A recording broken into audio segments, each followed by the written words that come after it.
There was a time when Blockbuster dominated entertainment in a way few companies ever have.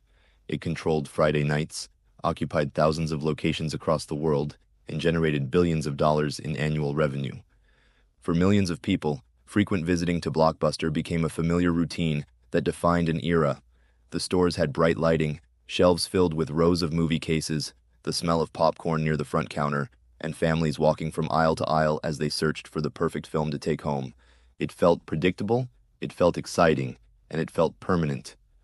Blockbuster began in 1985 when David Cook decided that video rental stores could be cleaner, more organized, and more professional than the small independent shops that existed at the time. He built a large inventory system, standardized the layout, and created a brand that felt modern and reliable. His idea worked immediately, and Blockbuster expanded so quickly that at one point it was opening a new store every 17 hours. By the mid-1990s, the company operated more than 9,000 locations worldwide and earned more than $6 billion a year. Behind its cheerful atmosphere, a significant portion of its profit came from late fees, which often frustrated customers, but generated hundreds of millions of dollars annually. During this time, no competitor posed a serious threat to Blockbuster. It felt unbeatable, it felt inevitable, but in 1997, a small company emerged that most people considered insignificant. Netflix began as a DVD-by-mail service that allowed customers to order movies online, receive them through the postal system, and keep them as long as they wanted without any late fees. The idea seemed inconvenient to anyone accustomed to visiting a Blockbuster store and renting movies instantly. Blockbuster executives dismissed Netflix as irrelevant, and when Netflix offered to sell itself to Blockbuster for $50 million, the offer was rejected with confidence that the traditional video rental model would remain dominant. However, the world was beginning to change. Internet usage was increasing, people were becoming busier, and convenience was becoming more important than instant access. Netflix gradually grew its subscriber base, and its recommendation system made the experience feel personal and efficient. Instead of browsing aisles and hoping a movie was available, Netflix presented options based on each viewer's preferences. As more customers discovered this new level of convenience, Netflix's growth accelerated. Blockbuster continued to expand its physical stores, maintaining large operating costs that included rent, staff wages, maintenance, and inventory expenses. Meanwhile, Netflix operated without physical storefronts, giving it far less overhead. Netflix was also preparing for the future, and in 2007, it introduced a small streaming service that allowed customers to watch movies online. The quality was limited, and the selection was small, but the direction was clear. Netflix understood that the future of entertainment would involve digital delivery rather than physical rentals. Blockbuster attempted to respond by launching an online service similar to Netflix, but it was too late.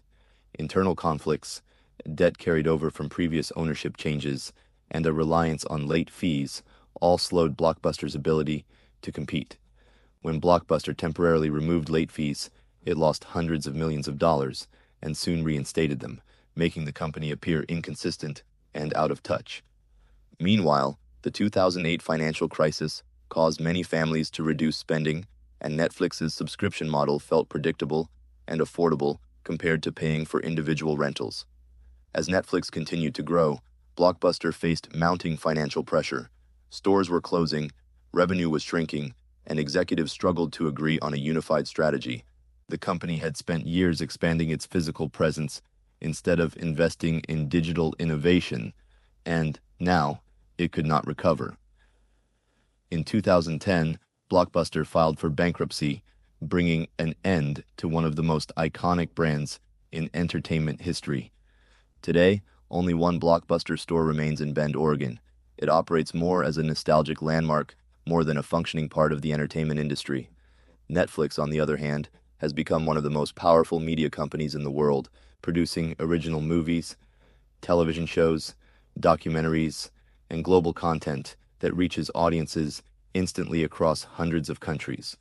Blockbuster did not fail because Netflix was destined to win.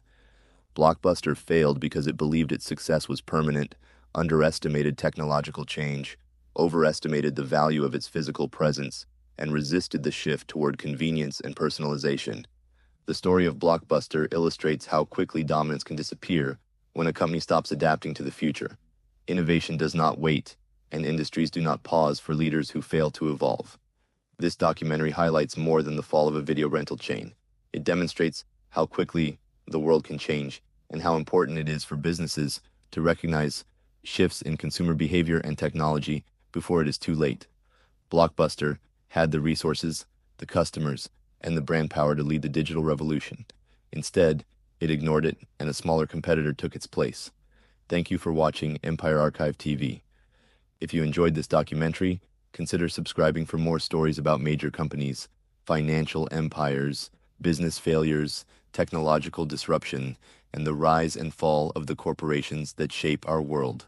In business, nothing is guaranteed, and no empire lasts forever.